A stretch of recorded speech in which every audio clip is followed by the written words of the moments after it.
지난 시간 우리는 아름답게 채우시는 하나님의 창조 세계를 좀 알아보았어요. 그리고 텅 비어 있고 무질서한 공간을 아름답고 또 조화롭게 채우시는 그 하나님의 은혜를 바라보면서 그 은혜가 우리의 삶에도 적용되길 함께 고민해 봤던 시간이었던 것 같습니다. 그것을 위해서 우리는 텅 빈 공간을 바라본 우리의 해석을 좀 변화시켜야 된다고 했어요. 그리고 그 공간을 채우시는 그 하나님의 조건을 바라보고 우리의 조건, 채우려고 하는 그 조건도 변화시켜야 된다고 했고요. 또 방법의 변화, 이 채우는 것에 대한 방법도 하나님의 방법, 곧 하나님의 명령을 기대하는 마음을 좀 품어야 된다라고 이야기했어요. 표정을 보니까 다 처음 듣는 느낌입니다. 이어서 오늘은 복음과 하나님 나라 시리즈 두 번째 시간으로 가지려고 합니다. 하나님이 창조하신 이 아름다운 세계를요, 어떻게 누릴지에 대한 그 방법을 좀 함께 고민해 보고자 해요. 제가 설교를 준비하다 보니까 예전에 군에서 장교 생활했던 때가 좀 떠올랐어요. 몇 가지 기억들이 좀 경험들이 독특하고 좀 특별한 경험들이 있었는데요. 저는 좋은 기회로 이제 미군 부대 한 2번 정도 파견 근무를 나간 적이 있습니다. 영어를 잘해서가 아니라 열심히 컴퓨터 잘해가지고 갔었는데요. 한 번은 이제 동두천 기지로 갔었고 한 번이 가까운 오산 기지로 제가 파견을 나갔었어요. 이 미군과의 연합 훈련에 이제 제가 참여하게 된 거죠. 제가 깜짝 놀란 것은 이 미군 부대를 딱 통과하면서부터 봤던 장면이에요. 차가 이렇게 가면은 정지선에 딱 멈추는 거예요. 이 정지선이 있을 때 모든 차가 다 멈췄다가 다시 출발하고 멈췄다가 다시 출발하고. 근데 한 차가 이렇게 멈추지 않고 슬금슬금하다 싹 지나가는데 헌병이 확 나타나더니 딱 서라고 하고 권총을 꺼내가지고 내리라고. 그래서 진짜 범죄자 취급하면서 이렇게 차에 본넷에 사람을 이렇게 엎드리게 하고 쑥으로 치워서 가는 거예요. 제가 깜짝 놀랐어요. 한국 부대 같으면 좀 봐주세요 막 이러고 갈 텐데 미군 부대는 얄짤 없는 거예요. 법을 어긴 거예요. 제가 그 놀란 그 장면을 딱 들어가자마자 제가 봤고 더 놀란 것은 이제 마음의 여유가 생겨서 딱 주변을 보니까 별천지인 거예요. 별천지 막 별의별 게 다 있었습니다. 막. 쇼핑몰도 있었고 마트도 있었고 그 부대 안에 그 큰 마트요. 큰 마트. 조그만 마트 말고 뭐 GS25C 뭐 이런 거 말고 편의점 말고요. 진짜 마트. 그리고 수영장도 있었고 하물며 볼링장도 있었어요. 볼링장. 계속 들어가다 보니까 영화관도 보이는 거예요. 진짜 깜짝 놀랐어요. 와, 미군 부대는 별의별 게 다 있다. 한국 부대 왜 이런 거 없지? 제가 제일 놀란 게 뭐냐면 자동차 판매점도 있었어요. 포드 판매점. 어제 깜짝 놀랐어요. 그리고 주유소도 있어요. 주유소도. 주유소 텍스 그러니까 세금이 딱 없는. 제가 깜짝 놀랐거든요. 그 땅을 딱 보는데 제가 순간 와, 여기는 한국이 아니라 미국이구나. 모든 게 다 미국이었어요. 미국 언어를 쓰고 미국 모든 게 다 디자인도 미국. 저는 유학 경험은 없었는데요. 마치 유학 갔다 온 것처럼 그 파견의 2번의 시간 참 소중했던 시간입니다. 미국을 대신 한번 경험해 본 시간. 같은 우리나라 땅 안에 있었어요. 동두천이라는 땅 그리고 오산이라는 땅 안에 있었지만 미군 부대는 전혀 다른 법의 적용도 받았습니다. 치외 법권이라고 혹시 들어보셨죠? 그곳 안에는 미국 법이 적용되거든요. 국가의 3요소가 있어요. 영토, 국민, 그리고 주권. 이 3가지 중에서 이 땅들은 미군 부대가 있는 땅들은 이 주권이 작용하는 땅이었어요. 미국의 주권, 미국의 통치권이 적용되고 있다 보니까 그곳은 미국 땅처럼 생활할 수 있는 곳이 되었죠. 분명 어느 나라의 통치권이 적용되냐에 따라서 그 땅의 성격이 변화되는 것 같아요. 어느 나라의 통치권이 적용되냐에 따라서 그 나라의 국민의 삶이 바뀌는 것 같아요. 그 땅을 거니는 사람도 또 그곳에서 누리는 것도 전혀 달라집니다. 어떤 통치권을 따르냐에 따라서 말입니다. 제가 한국 병사로서 이제 그곳을 갔잖아요. 제가 그 많은 것들을 다 누릴 수 있었을까요? 저는 못 누렸습니다. 왜냐하면 저는 대한민국 국민이었거든요. 전혀 다른 통치권을 따르는 사람이었기 때문에 그 많은 것을 보고 그 많은 좋은 것을 봤어도 수영장 한번 못 들어가 보고 돌아왔었어요. 제가 그 통치권, 미군 부대를 파견 가서 제가 느꼈던 것은 정말로 통치권이 어떻게 적용되냐에 따라서 사람의 누림이 달라지는구나. 이것을 깨닫고 돌아왔었는데요. 사랑하는 성도 여러분, 오늘의 본문은 너무나 재밌게도 하나님 나라의 통치권에 대해서 사실 이야기하고 있는 본문입니다. 오늘의 본문을 통해서 하나님은 하나님 나라의 3요소, 땅과 백성과 통치권을 완성하세요. 성경의 메타 내러티브라고 하는 이 거대 담론, 큰 이야기의 줄기가 바로 하나님 나라로 꿰어지고 있는데 그 하나님 나라를 구성하는 땅과 백성과 통치권이 지금 완성되고 있다는 겁니다. 하나님께서는 6일 동안 하나님 나라의 땅을 창조하셨음을 우리가 지난 시간에 알게 되었어요. 국가의 3요소 중에서 바로 땅입니다. 그리고 그 나라를 살게 하실 하나님의 백성인 사람을 만드셨습니다. 국가의 3요소 중에서 백성이, 국민이 지금 완성된 거죠. 그리고 하나님 나라의 그 통치권을 위해서 지금 오늘의 본문을 사람에게 주고 있는 겁니다. 우리 한번 8절, 9절 한번 볼까요? 8절입니다. 여호와 하나님이 동방의 에덴의 동산을 창설하시고 그 지으신 사람을 거기 두시니라. 여호와 하나님이 그 땅에서 보기에 아름답고 먹기에 좋은 나무가 나게 하시니 동산 가운데는 생명나무와 선악을 알게 하는 나무도 있더라. 하나님은요, 이 통치권을 위해서 이 동산의 중앙에 두 나무를 두셨다고 이야기하고 있습니다. 왜 하필 동산의 중앙에 두었을까요? 아마도 상징성 있게 두신 것 같아요. 어디에서도 볼 수 있는. 저는 오늘 본문을 지속적으로 관찰하고 오랫동안 관찰하면서요, 하나님 나라의 이 기본적인 원리를 제가 깨우치게 됐어요. 하나님 나라를 누리는 기본적인 원리를 제가 알게 되었습니다. 통상은 이미와 아직이라고 평가하고 있어요. 아마 많이 들어보셨을 것 같아요. 우리가 지금 살고 있는 것은 이미와 아직 사이에 있는 하나님 나라다. 이렇게 이해를 하고 있고, 완성된 하나님 나라를 우리는 기다리고, 예수님께서 재림하시는 순간에 이제 그 나라가 완성될 거다. 우리 이렇게 평가를 하고 있는데요. 이미와 아직 가운데 이 펼쳐진 하나님 나라를 어떻게 누리는지에 대해서 우리가 잘 이해를 못하는 경향이 조금씩 있는 것 같아요. 그런데 제가 이 본문, 오늘의 본문을 계속 유심히 살펴보다 보니까 하나님 나라를 이미와 아직 사이에서 이렇게 누릴 수 있구나 라는 것을 제가 깨달았다는 뜻입니다. 특별히 이 시간을 통해서 이 생명나무를 만드신 하나님을 함께 살펴보면서요, 하나님이 꿈꾸신 하나님 나라를 오늘에 어떻게 살지를 함께 꿈꾸는 시간 되었으면 좋겠습니다.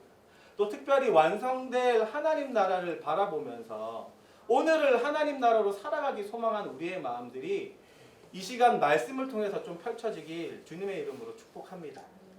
먼저 생명나무를 만드시면서 하나님께서 사람에게 기대하신 바가 있어요. 첫 번째가 뭐냐면 우리의 위치를 알길 바라셨습니다. 하나님은 왜 하필 생명나무와 선악을 알게 하는 나무를 동산에 두셨을까요? 제가 상징성이 있다고 했죠. 가장 잘 보이는 중앙에 두었다고 했습니다. 이 비밀을 사실 사사기의 한 구절로 조금 알 수 있어요. 왜 하나님이 잘 보이는 데 딱 두고 있었을까? 사사기 2장 10절로부터 이런 말씀이 시작됩니다. 그 시대의 사람도 다 그 조상들에게로 돌아갔고, 예전에 출애굽한 민족들이 다 죽었다는 뜻이죠. 그 후에 일어난 다른 세대, 그러니까 이제 태어난 다른 세대들이라는 거예요. 여호와를 알지 못하며 여호와께서 이스라엘을 위하여 행하신 일도 알지 못하였더라. 우리가 아이들을 낳고 또 낳고 또 낳고 세대가 거듭나면 거듭날수록 이 아이들을 하나님이 일하신 일이 무엇인지 알기 힘듭니다. 사람의 경향성으로. 하나님이 일하신 행함이 무엇인지 알지 못해요. 무언가 보지 못하면 알지 못하는 게 사실 사람입니다. 그런데 하나님은 동산 중앙에 이 두 나무를 딱 두시면서 하나님의 일하심이 무엇인지 끊임없이 볼 수 있게 지금 장치로 마련해 두었다는 뜻입니다. 우리는 너무나 잘 알고 있어요. 하나님의 일하심이 무엇인지 깨닫지 못하면 사람은 이 사사기 시대 때와 같이 자기 마음대로, 자기 소견에 옳은 대로 자기가 기준되어서 살아가게 됩니다. 하지만 선악을 알게 하는 나무와 생명나무 우리가 지금도 아마 볼 수 있다면 우리는 깨달을 거예요. 우와, 저것을 만드신 하나님이 존재하시는구나. 생명을 주시는 분이 있고 선악을 알게 하시는 분이 있구나. 우리는 깨닫게 될 거예요. 그것이 바로 하나님이 만드신 이유입니다.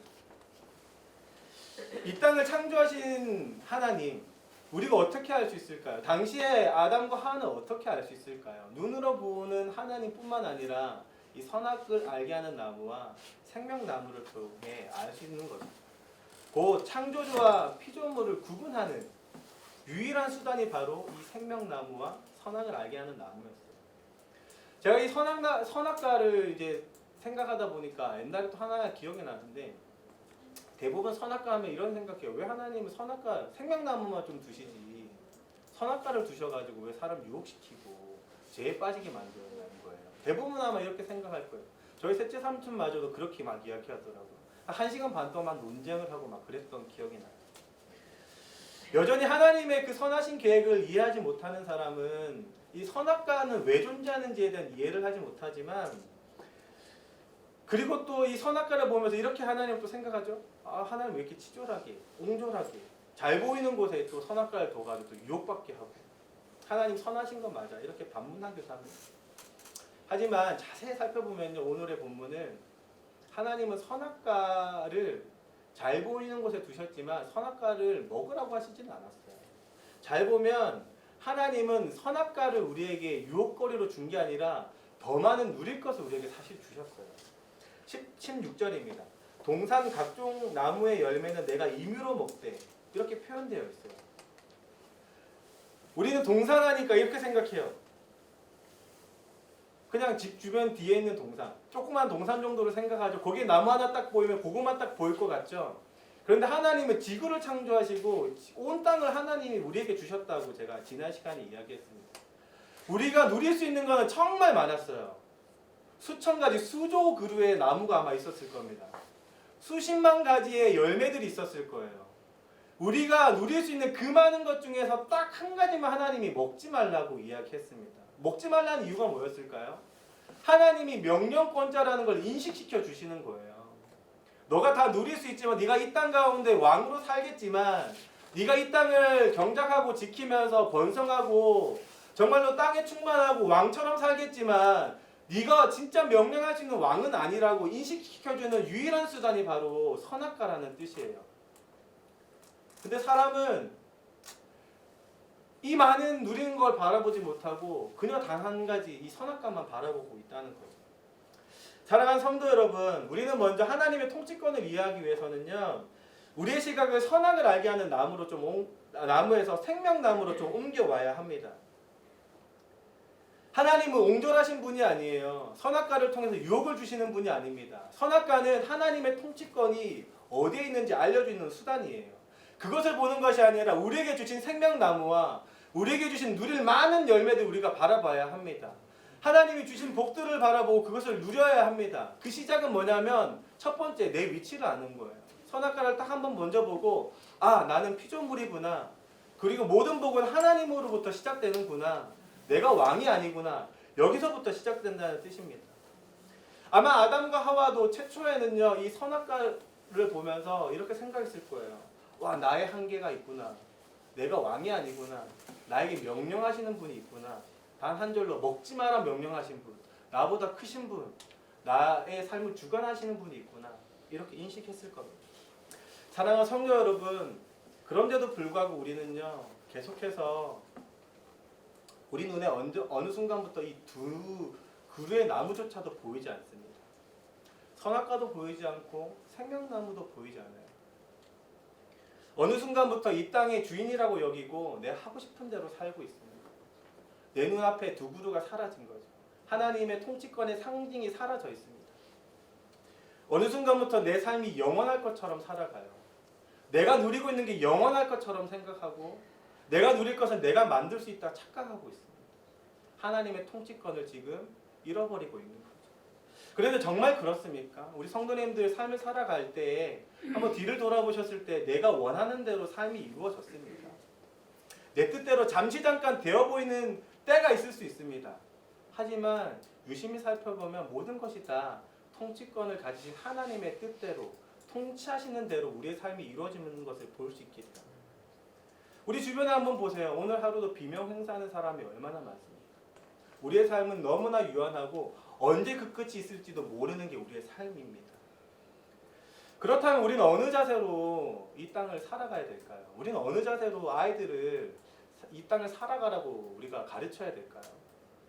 제가 지난 후반기에 부모 신방을 하면서 한 부모가 나누었던 이야기 갑자기 생각이 났어요. 아버지는 이런 이야기 하는, 우리 자녀가 좀 관계성을 좀 유지했으면 좋겠다. 삶을 살아갈 때 내가 보니까 누구보다도 이 관계성이 좀 있어야 살아가는 힘이 있더라. 이렇게 이야기를 하니까 옆에 있던 어머니가 답답한 소리 좀 하지 말라고. 공부를 해야 된다고 학원 가야 되고 해야지 뭐 관계가 있다고 사라지냐고 막 이런 이야기를 막 하시는데 제 마음이 너무 답답한 거예요. 제가 용기를 내가지고 어머니 아버님 두 분 다 말이 맞다고 서로의 말이 맞다고 싸우고 계시니까 두 분 다 말이 맞다고 어느 관점에 따라 바라보냐에 따라 삶이 달라질 수 있는 건데 한 가지 놓치시는 것 같다. 관계성을 유지해서도 삶이 윤택해지고 공부를 해서도 삶이 윤택해지지만 그 외에 계신 하나님이 허락하시지 않으면 안 되는 것 같습니다. 두 분이 아이를 가르치실 때 또 양육하실 때 이 부분을 놓치지 않았으면 좋겠습니다. 제가 이렇게 권면드렸거든요. 근데 너무나 감사하게도 두 분이 고개를 끄덕거리는 거예요. 아 맞아요. 제가 그 부분을 놓치고 있었네요. 두 분 다 알고 계신 거예요. 하나님의 통치권이 얼마나 중요한지. 사랑하는 성도 여러분, 우리에겐 자유의지가 주어져 있습니다. 우리가 하고 싶은 대로 살 수 있는 사람들이에요. 하지만 우리 눈앞에 이 두 그릇, 특별히 생명을 주시는 하나님의 그 통치권을 우리가 잃어버리면 정말로 내 마음대로 살게 되고 내가 왕이 되는 꼴을 보게 됩니다. 우리 눈앞에 다시금 생명나무를 좀 바라볼 필요가 있어요. 다시금 우리 눈앞에 선악과를 좀 바라볼 필요가 있습니다. 여전히 내 삶을 주관하시고 모든 세계를 주관하신 하나님의 통치권을 좀 바라볼 필요가 있습니다. 그것이 무엇일까요? 우리의 아이들에게 제시해야 될 게 무엇일까요? 바로 이 십자가인 거죠. 우리 마음대로 되지 않는 것이 바로 사람의 삶이고 죽음입니다. 그리고 그것을 넘어서 지금도 생명나무와 같이 우리에게 생명을 주시는 게 바로 십자가예요. 우리 아이들에게 끊임없이 전달하고 눈앞에 새겨줘야 될 게 바로 그 상징, 바로 십자가입니다. 생명나무와 같이 하나님이 이제는 우리에게 십자가를 주셨어요. 이 십자가를 통해서 우리는 이제 하나님의 통치권을 다시금 따라갈 수 있게 됩니다. 우리가 여전히 하나님의 통치를 따라야 될 피조물이고 우리의 모든 인생을 다 주관하시는 게 십자가의 삶을 완성시킨 하나님이라고 바라볼 필요가 있는 것이죠. 제가 조엘 비키의 이 한 책을 좋아하거든요. 언약 자손으로 양육하라는 책이 하나 있어요. 보신 성도님들도 계시겠지만 서문에 이렇게 기록되어 있습니다. 하나님은 우리 부모님들의 어깨에 너무나 막중한 책임을 지어주셨습니다. 자녀들은 태중에서부터 아담의 타락의 영향을 받아 죄와 어리석음 가운데 있으며 구세주가 절실히 필요합니다. 또한 태어나면서부터 유혹과 거짓으로 가득한 세상이 기다리고 있습니다. 이것은 분명한 것 같아요. 그런데 우리는 우리의 자손들마저도 우리의 아이들마저도 언약 자손으로 키우는 것을 망각하게 됩니다. 내 눈앞에 십자가를 생각하지 못하면 우리 아이들에게도 십자가를 제시할 수 없는 삶이 되어요. 그러기에 우리 눈앞에 생명나무를 다시 바라보길 소망합니다. 우리 눈앞에 펼쳐진 유혹과 거짓의 세상을 다 펼쳐내고 이 모든 것이 우리에게 다 무한하게 주어졌다고 착각하게 만든 이 세상의 진리들을 십자가로 좀 깨부시길 소망합니다. 그리고 하나님의 통치권을 다시 회복하길 소망해요. 주님은요 생명나무를 만드신 분이에요. 십자가를 바라보게 하심으로 우리의 아이들이 이 생명을 회복하길 소망합니다. 우리가 십자가를 바라보면서 잃어버렸던 이 생명력을 다시 회복하길 소망합니다. 두 나무를 만드시면서 사람에게 기대하신 하나님의 이 기대. 두 번째는요. 순종으로 하나님 나라를 누리길 소망했어요. 하나님이 두 나무를 딱 만드시고 우리에게 보여주시면서 통치권이 누구에게로부터 시작되는지 분명하게 해주셨습니다. 중요한 것은 이 통치권에 대해서 하나님이 우리에게 이제 주실 누림, 복을 우리가 이제 어떻게 누리냐는 거예요. 그것을 바로 이제 성경은 순종이라고 표현하고 있죠. 하나님은 분명히 사람에게 온 땅을 주셨습니다. 17절 다시 한번 보면 이렇게 표현하고 있어요. 선악을 알게 하는 나무의 열매는 먹지 마라. 내가 먹는 날에는 반드시 죽으리라. 모든 것을 다 주셨지만 딱 한 가지 먹지 말라고 한 게 있어요. 순종하는 겁니다. 이것을 순종했을 때 죽지 않고 이제 누릴 수 있는 거예요. 모든 것을 다 주셨는데 한 가지만 딱 지키면, 한 명령만 지키면 수십만 가지의 누림을 누릴 수 있는 거예요. 하나의 순종으로부터. 하지만 우리가 너무나 잘 알듯이 이 순종 하나가 깨어져서 이 누림마저도 깨어졌죠. 그런데 이 기본적인 원리는 지금도 존재합니다. 선악과를 따먹지 않았다면 계속해서 누리는 것 같이, 순종하면 누리는 것 같이 이미 아직의 이 완성되지 않은 이 하나님 나라를 살아가는 우리는요, 오늘도 순종함으로 하나님 나라의 복을 누릴 수 있게 됩니다. 선악을 알게 하는 나무는 이런 기능이죠. 예를 들어서 사사기 3장 4절 남겨두신 이 이방 민족들로 이스라엘을 시험하사 여호와께서 모세를 통하여 그들의 조상들에게 이르신 명령들을 순종하는지 알고자 하였더라. 사사기 시대에 사람들이 이방 민족들 하나님 다 남겨두셨어요. 남겨두신 게 뭐냐면 순종하는지 보시려고 했던 하나의 기능적인 거였거든요. 사실 선악과도 그런 기능이에요. 하나님의 통치권의 상징이기도 하지만 진짜 순종을 하는지 안 하는지를 보시기 위한 하나의 도구예요. 선악과를 보면서 순종하는 건 뭔가요? 안 먹는 겁니다. 맞죠? 그러면 누릴 수 있는 거예요. 이것을 순종하지 않고 불순종하는 순간 누림이 깨지는 것. 똑같아요. 사사기 시대에도 하나님이 순종하는 기능으로 이방민족을 남겨두었어요. 순종하는 것은 이방민들을 모두 다 멸하고 그 땅을 차지하는 거였습니다. 그런데 순종하지 않는 사람들이 결국 어떻게 되었나요? 결국에는 그 땅 자체에서 사람들이 그 땅의 주권을 완전히 잃어버리잖아요. 나중에 훗날 바벨론까지 쳐들어오게 되는 일들을 맞이하게 됩니다. 사랑하는 성도 여러분, 이미 아직 사이에 있는 이 하나님 나라를 누리는 비결은 바로 순종입니다.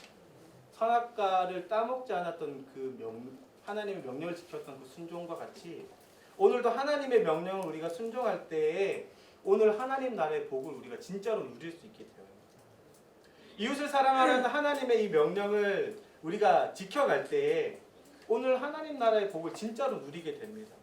순종으로 인해서 오늘 하루가 하나님의 그 복된 인생으로 채워지게 되는 거예요. 제가 지난주에 한 자매에게 이런 이야기 들었습니다.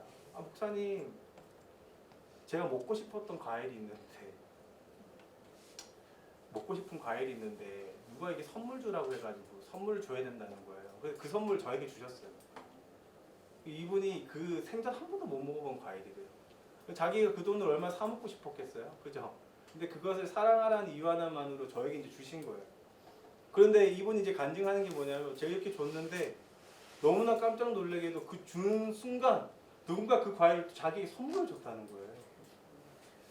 놀랍지 않나요? 표정이 별로 안 놀라워요. 기본적인 원리인데 우리가 망각하고 살아요. 이웃을 사랑하면 하나님 나라의 복이 무엇인지 알게 돼요. 진짜로.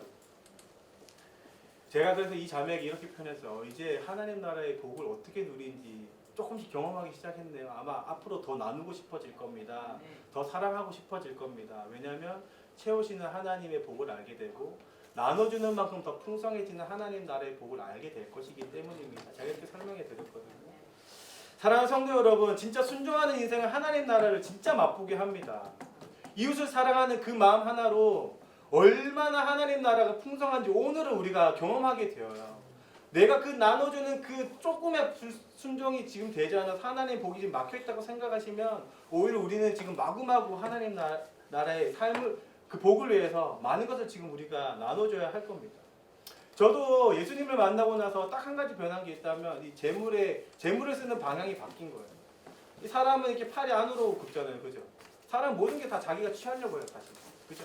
다 내 편이라고 생각하고 재물마저도 모든 걸 씀씀이마저도 제가 이제 이게 팔이 이렇게 바깥에 꺾였어요. 이제 하나님이 팔을 돌리셔가지고 제 거라고 주장하지 않고 나눠주는 버릇이 막 생기기 시작했어요. 신기해요. 왜 그런지 모르겠는데 아마 그 한 분 자매와 같이 어느 순간 뭔가 잠깐 나눴는데 순종 살짝 했는데 조그마한 순종 하나 했는데 하나님 나라 이렇게 이루어지네. 조금 더 한번 내가 나눠볼까?